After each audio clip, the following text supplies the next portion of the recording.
Он был семейным универсалом, он был рабочим пикапом, он был даже родстером для веселых покатушек и презентабельным кабриолетом для любителей шика. А еще он был полноценным рамным внедорожником, настоящим джипом. Знакомьтесь, Jeepster Commando, продукт компании Kaiser Jeep, запущенный на рынок в 1967 году в качестве прямого конкурента для Ford Bronco и International Harvester Scout.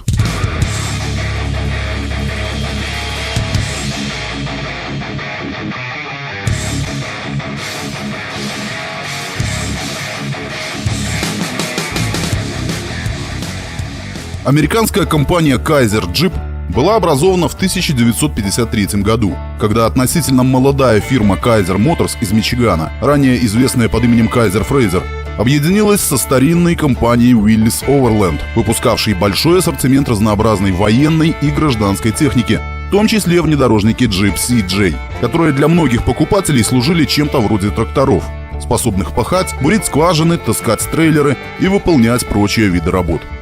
В результате слияния Kaiser и Willys линейка продуктов, выпускавшихся под маркой Jeep, начала расширяться. В 1957-м на рынок вышли маленькие полноприводные грузовички Jeep FC с кабиной, расположенной над двигателем. Такой дизайн было принято обозначать термином кэбовер, однако Jeep, как и некоторые другие американские производители, предпочитали использовать фразу forward control. У американских покупателей к середине 20 века модели кэбовер не пользовались особенной популярностью, в связи с чем Jeep FC продержался на рынке лишь до 1966 года. К этому времени, помимо стандартных внедорожников CJ, в линейке Kaiser уже имелась модель Wagoneer в универсальном кузове, она же Jeep SJ, а также грузовой пикап Gladiator, построенный на той же архитектуре SJ. Jeep CJ5, поступивший в продажу в 1955-м и на тот момент имевший официальное название Willys CJ5, был маленьким спартанским утилитарным внедорожником с кузовом длиной в 3,5 метра, тогда как Wagoneer, дебютировавший в 1963-м, представлял собой нечто вроде роскошного внедорожника с большими моторами, большим количеством опций и кузовом длиной в 466 сантиметров. Дела с продажами у Kaiser шли более-менее сносно, даже когда компания International Harvester в 1961 году вывела на рынок первую версию внедорожника Scout, как прямого конкурента для Jeep CJ. Однако в 1965 году International представил более комфортную и весьма неплохо оснащенную для внедорожника модель Scout 800, одновременно с которой Ford презентовал свой новый, ставший легендарным Bronco. В этот момент в линейке Kaiser Jeep с одной стороны были маленькие CJ5, с другой – большие и дорогие Wagoneer.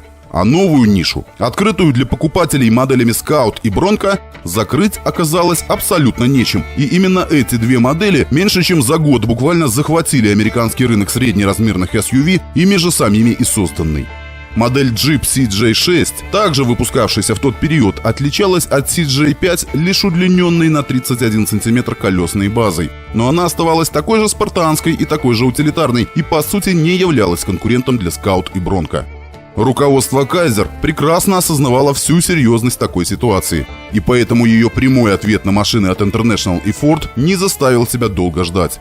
Уже в январе 1967-го компания представила свой новейший среднеразмерный внедорожник Jeepster Commando. Имя Jeepster было совсем не новым. Компания Willys Overland использовала его на своих родстерах Jeepster Sports Phaeton с 1948 по 1951 год. За основу для дизайна нового Jeepster взяли Jeep CJ. При этом передние крылья были почти идентичны тем, что устанавливались на CJ6. Однако остальные кузовные элементы были спроектированы специально для Jeepster. Главная цель, которую подставили перед собой стилисты Kaiser Jeep при создании модели, сделать ее более солидной с виду, чем Jeep CJ, однако нарочито менее презентабельной, чем Wagoneer.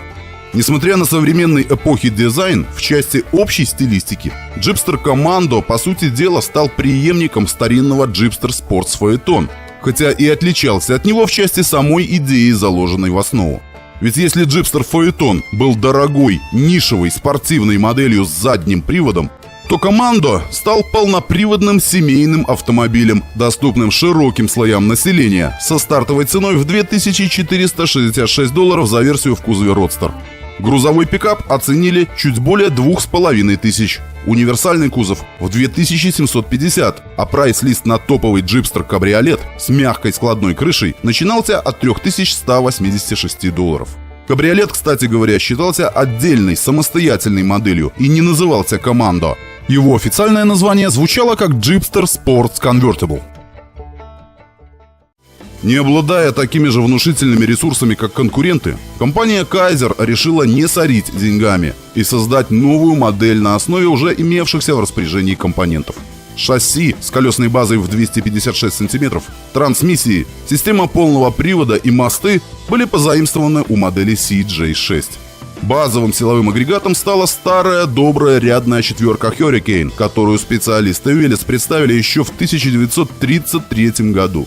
Этот 2,2-литровый двигатель, несмотря на свое название «Ураган», выдавал всего 75 лошадиных сил, что было нереально мало даже по стандартам 60-х. Поэтому для более взыскательных любителей приключений в списке опций числился еще один двигатель – V6 по имени Dauntless, то есть «Бесстрашный». Этот мотор с чугунным блоком на 3,7 литра изначально был разработан инженерами Buick и имел мощность в 160 лошадиных сил. Бесстрашный мог разогнать 4,4-метровую машину массой менее 1,5 тонн с места до сотни примерно за 12 секунд. И такой динамики вполне хватало для большинства покупателей. Все модификации модели Jeepster оснащались металлическими дверями и стеклянными окнами в рамах, имевшими подъемный механизм. Одно только это для владельцев Jeep CJ казалось настоящей роскошью. Однако прочие прелести автомобильной жизни, такие как радио, ковролин, печка, колесные колпаки или усилитель тормозов, были опциями, за которые приходилось доплачивать. Даже заднее сиденье на базовом родстере нужно было заказывать отдельно. Но зато полный привод с возможностью отключения передней оси прямо из салона входил в базовую стоимость. Из интересных платных опций для Commando можно отметить электрические часы на центральной консоли, сигаретный прикуриватель, сдвижные задние стекла, кондиционер, усиленную подвеску на обеих осях, дополнительный топливный бак, а также вал отбора мощности, лебедку и снеговой отвал. Интересно, что снеговым отвалом можно было оснастить даже кабриолет. Имея удлиненную колесную базу, Jeepster Commando на дороге ощущался гораздо комфортнее, чем CJ5. Усилитель руля не предлагался даже за доплату, но в те времена и для такого класса автомобилей на это никто не жаловался. Автоматической трансмиссии Hydra-Matic на 3 скорости могли укомплектовываться только в версии с двигателями V6, а для 75-сильного урагана была доступна лишь 3-ступенчатая механика. Главное преимущество джипстеров крылось в разнообразии доступных вариантов кузова и способности этих кузовов к трансформации. Универсальный Commando, он же Commando Station Wagon, с металлической крышей и задним диваном был превосходным семейным авто с высокой проходимостью, но стоило снять крышу и убрать заднее сиденье, и машина превращалась во вместительный грузовик или в прогулочный родстер, как кому больше нравилось. Стандартный двухместный Commando в кузове пикап уже сам по себе был грузовиком, но даже его маленькую крышу, металлическую или матерчатую, можно было легко снять в случае острого желания прокатиться с ветерком. Заводской кабриолет занимал флагманскую позицию в семействе Jeepster. Он напрямую эксплуатировал тему первых роскошных джипстеров фаэтон, в том числе благодаря двухцветной схеме окраски кузова, хромированным бамперам и мягкой складной крыше с механическим ручным приводом. За доплату для кабриолета был доступен лакшери-пакет с улучшенной отделкой салона и автоматическим механизмом для складывания крыши. В свой первый год жизни Jeepster Commando продавался достаточно хорошо, придясь по душе и прессе, и публике.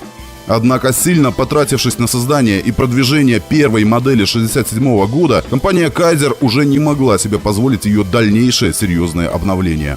Именно поэтому первое поколение Commando, обозначаемое индексом C101, без каких-либо значимых изменений в дизайне и в конструкции, выпускалось вплоть по 1971 год включительно. По результатам продаж 1968 года Jeepster серьезно улучшил рыночные позиции Kaiser Jeep. Общая выручка компании достигла почти 477 миллионов долларов. При этом чистая прибыль составила 15 миллионов, увеличившись на 486 тысяч в сравнении с 1967 годом. Тем не менее, интерес к джипстеру, почти не менявшемуся с момента появления, начал быстро угасать. И руководство Kaiser предпочло сосредоточить усилия на выполнении военных контрактов, а гражданскую марку Jeep решили во что бы то ни было продать. В роли потенциального покупателя выступила корпорация American Motors, она же AMC. Но пока боссы Kaiser и AMC вели переговоры, производство Jeepster должно было продолжаться. И чтобы хоть как-то подогреть интерес к модели со стороны покупателей, компания начала предлагать специальные издания Commando, такие как оранжевый Commando SC1 или белый Hurst Jeepster Special, созданный совместно с ребятами из Hurst Performance. Hurst Jeepster появился на свет в 1971 году. Он оснащался только двигателем V6, 15-дюймовыми колесами с колпаками, обутыми в дорогую внедорожную резину Goodyear, и имел спортивное рулевое колесо с алюминиевыми лучами. На капоте красовался функциональный воздухозаборник, а кузов цвета белое шампанское украшали красно-голубые полосы, в то время частенько использовавшиеся на хёрстовских специзданиях. Эксклюзивные плюшки от Hurst Performance включали в себя фирменный тахометр, размеченный до 8000 оборотов, эмблемы компании на дверях и сиденьях и, разумеется, знаменитые рычаги передач Hurst, Т-образная ручка для механики или шифтер типа Hurst Dual Gate для автомата. Планировалось построить не менее 500 специальных изданий Hurst Jeepster, однако спрос на них оказался настолько низок, что реальное количество выпущенных машин не превысило и сотни. Общий тираж джипстеров, выпущенных в течение 1971 года, составил около 8000 моделей, то есть на 2000 меньше, чем было продано годом ранее. И тем не менее, компания AMC, к тому моменту ставшая полноправной хозяйкой марки Jeep, решила продолжить выпуск модели Commando, к 1972 году претерпевшей существенный технический и стилистический редизайн и переименованный из Jeepster в просто Jeep. Взамен устаревшего 3,7-литрового V6, обновленный Commando с индексом C104 обзавелся более современным двигателем на 3,8 литра разработки AMC. Этот двигатель работал тише кайзеровского и был экономичнее, но по новым стандартам имел мощность всего в 100 лошадей. Поэтому в качестве опции был добавлен 5-литровый V8 на 150 лошадиных сил. Для установки более крупных двигателей под капот инженерам пришлось на 7 см увеличить колесную базу машины. Попутно были использованы более мощные тормоза и более современная подвеска. Также серьезно изменился дизайн передка внедорожника, благодаря чему тот стал больше похожим на Scout от International, чем на традиционный Jeep CJ. И такие перемены в целом понравились покупателям. Продажи Jeep Commando в 1972 году возросли на 35% в сравнении с 1971, но затем они снова поползли вниз. Американский рынок SUV в этот период претерпевал существенные изменения. И на первые строчки продаж быстро вырвались большие внедорожники, такие как Chevrolet Blazer. У корпорации American Motors не оставалось другого выбора, кроме как следовать за рыночными трендами. И в 1974 году на смену Commando пришла новая, более крупная модель – Cherokee SJ. По большому счету, Cherokee был ничем иным, как двухдверной версией Wagoneer и не являлся прямым преемником Commando. По словам Джима Александра, начальника планового отдела AMC, реальным наследником модели Commando стал представленный в 1976 году Jeep CJ7. Он имел более длинную колесную базу в сравнении с CJ5, получил автоматическую трансмиссию, стеклопластиковую крышу и дополнительные опции комфорта, но при этом оставался полноценным внедорожником для пуристов и традиционалистов.